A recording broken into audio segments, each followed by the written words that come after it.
اصلاح کے معنی ہوتی ہے مرمت کرنا، سدھارنا. سب سے مشکل مشین انسان ہے. یہ زندگی آخرت کے لیے امتحان ہے. ایک مسلمان اچھا مسلمان ہو ہی نہیں سکتا جب تک وہ اچھا انسان نہیں. جب اللہ ساتھ ہے تو کس سے ڈرنا؟ بھگوان ایک ہی ہے، دوسرا نہیں ہے. نہیں ہے ذرا بھی نہیں ہے. سب سے بہترین پلانر اللہ ہے. جب حق باطل سے ٹکراتی ہے، باطل کا سروناش ہو جاتا ہے.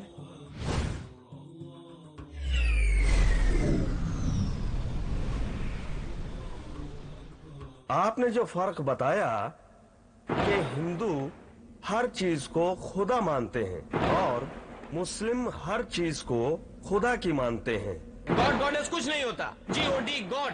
جی کا مطلب جنریٹر، او کا مطلب آپریٹر، ڈی کا مطلب ڈسٹرائر. کا ہتیا کرنا، کافروں کا قتل، ان کی جائیداد لے لینا اسلام کہتا ہے. کیسے بھائی چارہ آ سکتا ہے؟ اگر میں یہ غلط فہمیاں دور کروں تو لوگ اسلام کو اچھی طرح سمجھ پائیں گے.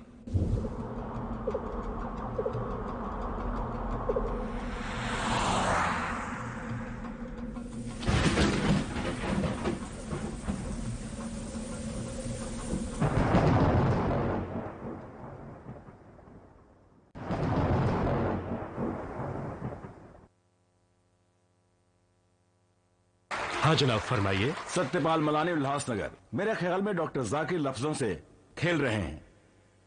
یہ لفظوں کی شعبدے بازی ہے. اسلام تمام دنیا کے لوگوں کو بانٹتا ہے دو حصوں میں. پہلا ہے مومن اور دوسرا کافر. یقیناً ہم نہ مانتے ہیں نہ بھروسہ کرتے ہیں بہت سی چیزوں میں جنہیں اسلام بتاتا ہے. اس لیے یہ عالمی بھائی چارے کا بھائی چارہ ممکن نہیں ہے جسے اسلام ہم پر تھوپنا چاہتا ہے. اسلام صرف پیدا کرتا ہے بانٹنے والی طاقتیں. جیسا کہ ہم جانتے ہیں شیعہ، سنی اور خود اسلام میں دوسری 70 ذاتیں. ہاں میں سوال پوچھ رہا ہوں. اسلام عالمی بھائی چارہ نہیں دے سکتا. یہ صرف ہندوازم ہے جو عالمی بھائی چارہ دے سکتا ہے. ایکم ستیہ وپر بہودا ودنتی، ابھی آپ نے حوالہ دیا.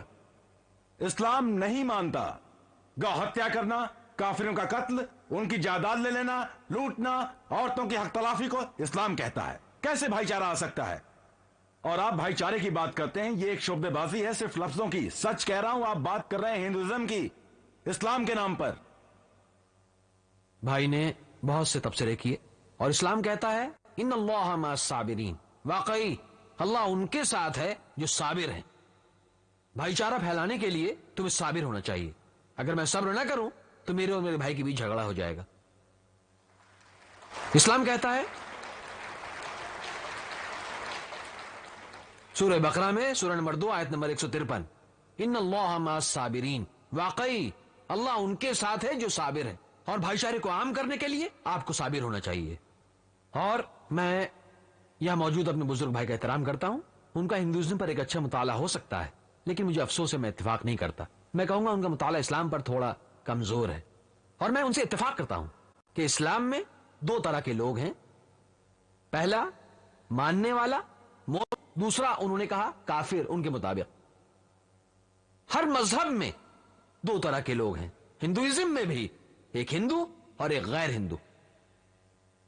عیسائیت میں ایک عیسائی اور ایک غیر عیسائی. یہودیزم میں ایک یہودی ایک غیر یہودی. اسلام میں ایک مسلم ایک غیر مسلم.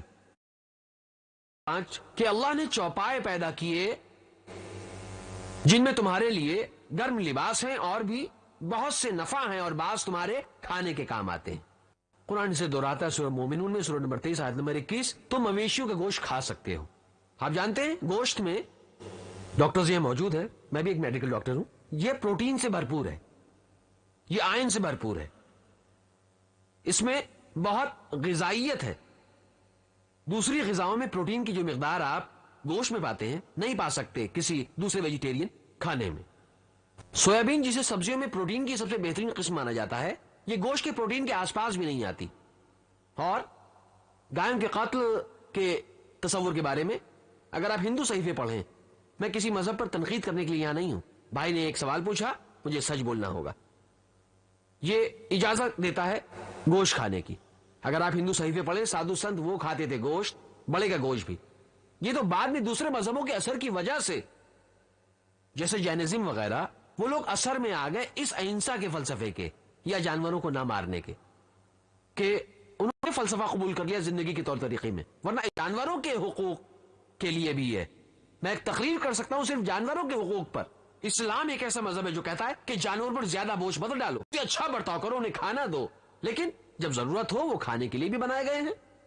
اگر آپ تجزیہ کریں دوسرے مذاہب کا جو اس فلسفے کو مانتے ہیں کہ آپ کو گوشت نہیں کھانا چاہیے، یہ فلسفہ اس بنیاد پر تھا کہ آپ کو جانوروں کو نہیں مارنا چاہیے کیونکہ وہ زندہ مخلوق ہے، اس لیے گوشت کھانا ایک گناہ ہے۔ میں ان سے اتفاق کرتا ہوں، اگر کوئی انسان اس دنیا میں رہ سکتا ہے بغیر مارے ہوئے ایک زندہ مخلوق کو، تو میں سب سے پہلا ہوں گا۔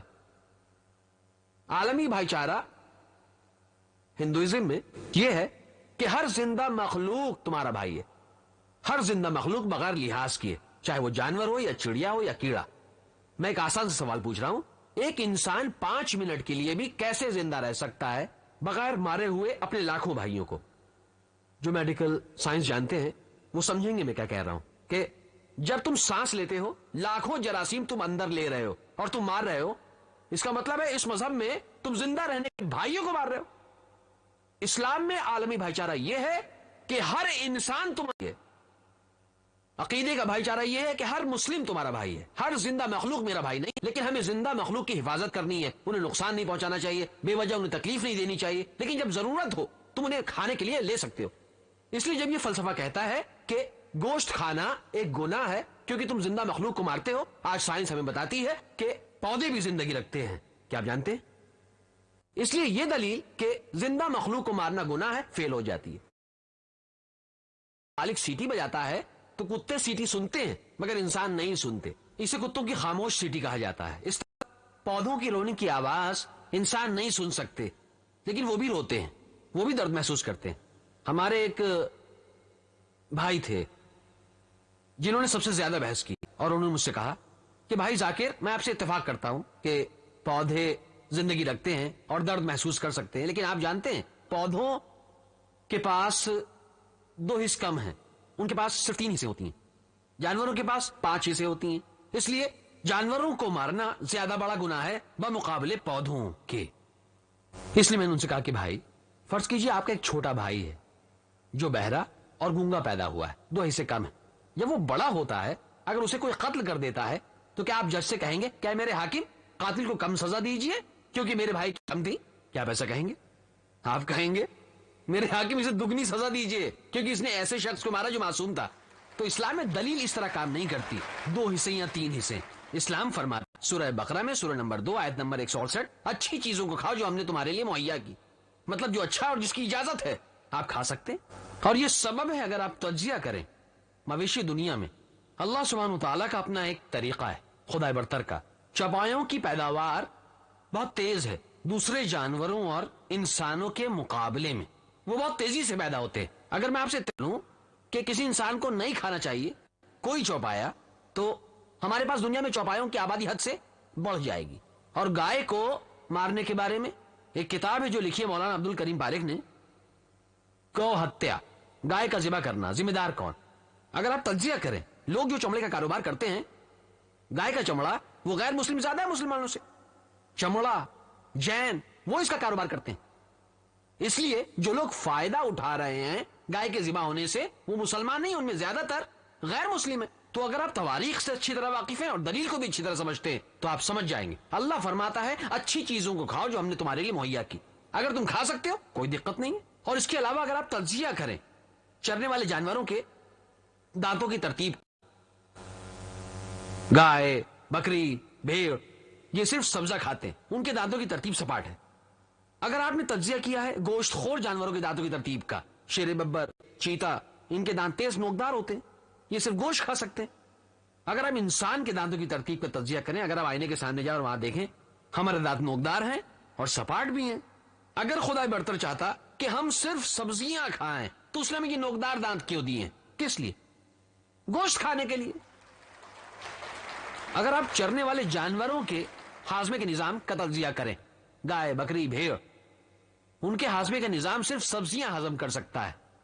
گوشت خور جانوروں کے ہاضمے کا نظام شیر ببر، شیر، چیتا صرف گوشت ہضم کرتا ہے، انسانوں کے ہاضمے کا نظام دونوں کو ہضم کر سکتا ہے، سبزی اور گوشت۔ اگر خدا کہ ہم صرف سبزیاں کھائیں تو اس نے ہمیں ہاضمے کا ایسا نظام کیوں دیا جو سبزی اور گوشت دونوں کو ہضم کر سکتا ہے؟ سائنس کے مطابق اگر آپ تجزیہ کریں، خدا برتر چاہتا ہے کہ ہم سبزی اور گوشت دونوں کھائیں۔ امید ہے کہ جواب ہوا۔ اور آپ کا کوئی سوال ہے، کوئی دوسری غلط فہمی ہے بھائی، تو جواب دینا میرے لیے خوشی کی بات ہوگی، ایک وقت میں ایک، جس سے کہ میں ہر غلط فہمی کے ساتھ انصاف کر سکوں۔